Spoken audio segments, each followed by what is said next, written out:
ನಮಸ್ತೆ ವೀಕ್ಷಕರೇ, ನೀವು ನೋಡ್ತಾ ಇದ್ದೀರಾ ಪ್ರಜಾ ಫ್ಲಾಶ್ 10. ನಾನು ಮೀರಾ. ಈಗ ನೋಡೋಣ ಇವತ್ತಿನ ಹೈಲೈಟ್.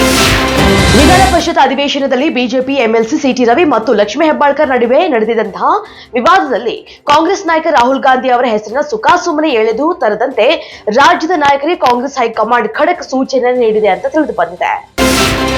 ಮೈಸೂರು ಮಹಾನಗರ ಪಾಲಿಕೆ ನಗರದ ಪ್ರಮುಖ ರಸ್ತೆಗೆ ಸಿದ್ದರಾಮಯ್ಯ ಆರೋಗ್ಯ ಮಾರ್ಗ ಅಂತ ಹೆಸರಿಡುವ ಪ್ರಸ್ತಾವನೆಯನ್ನ ಮುಂದಿಟ್ಟಿದೆ.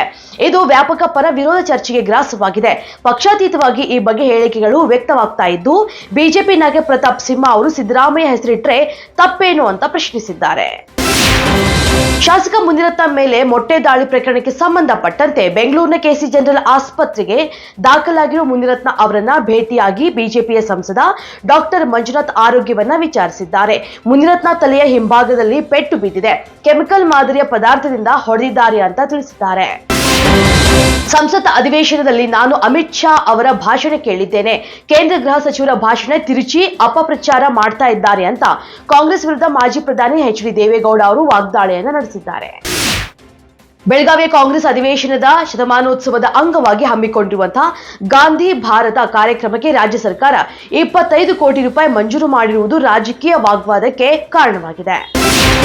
ಕರ್ನಾಟಕದಲ್ಲಿ ವಕ್ಫ್ ಆಸ್ತಿ ವಿವಾದದ ನಡುವೆ ರಾಜ್ಯ ಸರ್ಕಾರದ ಅಧಿಕಾರಿಗಳು ಇಂದು ವಕ್ಫ್ ತಿದ್ದುಪಡಿ ಮಸೂದೆಯನ್ನ ಪರಿಶೀಲಿಸುವ ಸಂಸದೀಯ ಸಮಿತಿಯ ಮುಂದೆ ಹಾಜರಾಗುವುದಕ್ಕೆ ನಿರ್ಧರಿಸಿದ್ದಾರೆ. ಉತ್ತರ ಗೋವಾದ ಕಲ್ಗುಂಟ ಬೀಚ್ನ ಅರಬ್ಬಿ ಸಮುದ್ರದಲ್ಲಿ ಬುಧವಾರ ಪ್ರವಾಸಿಗರ ದೋಣಿಯೊಂದು ಮುಳುಗಡೆಯಾಗಿದ್ದು, ಘಟನೆಯಲ್ಲಿ ಓರ್ವ ವ್ಯಕ್ತಿ ಸಾವನ್ನಪ್ಪಿದ್ದಾರೆ ಮತ್ತು 20 ಮಂದಿಯನ್ನ ರಕ್ಷಿಸಲಾಗಿದೆ ಅಂತ ಪೊಲೀಸರು ತಿಳಿಸಿದ್ದಾರೆ. ಪೂರ್ವ ಅಫ್ಘಾನಿಸ್ತಾನದ ಮೇಲೆ ಪಾಕಿಸ್ತಾನ ವೈಮಾನಿಕ ದಾಳಿಯನ್ನ ನಡೆಸಿದ್ದು, ದಾಳಿಯಲ್ಲಿ 46 ಜನರು ಸಾವನ್ನಪ್ಪಿದ್ದಾರೆ.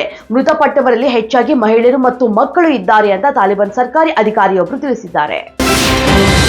ಇಂಡಿಯಾ ವೇಗಿ ಜಸ್ಪ್ರೀತ್ ಬೂಮ್ರಾ ಬರೋಬ್ಬರಿ 4483 ಎಸೆತಗಳ ಬಳಿಕ ಟೆಸ್ಟ್ ನಲ್ಲಿ 6 ಹೊಡೆಸಿಕೊಂಡಿದ್ದಾರೆ.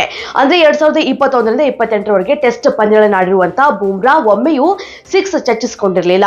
ಆದರೀಗ ಬೂಮ್ರಾ ಅವರ ಈ ಬೆಂಡೆತ್ತುವ ಮೂಲಕ ಸ್ಯಾಮ್ ಕಾನ್ಸ್ಟಾಸ್ ಈ ನಾಗಾಲೋಟಕ್ಕೆ ಬ್ರೇಕ್ ಹಾಕಿದ್ದಾರೆ.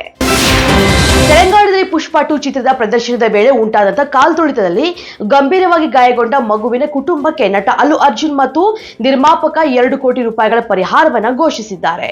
ಇದಿಷ್ಟು ಇವತ್ತಿನ ಅಪ್ಡೇಟ್ಸ್. ಇನ್ನಷ್ಟು ಅಪ್ಡೇಟ್ಸ್ಗಾಗಿ ನೋಡ್ತಾ ಇರಿ ಪ್ರಜಾಧ್ವನಿ ಟಿವಿ.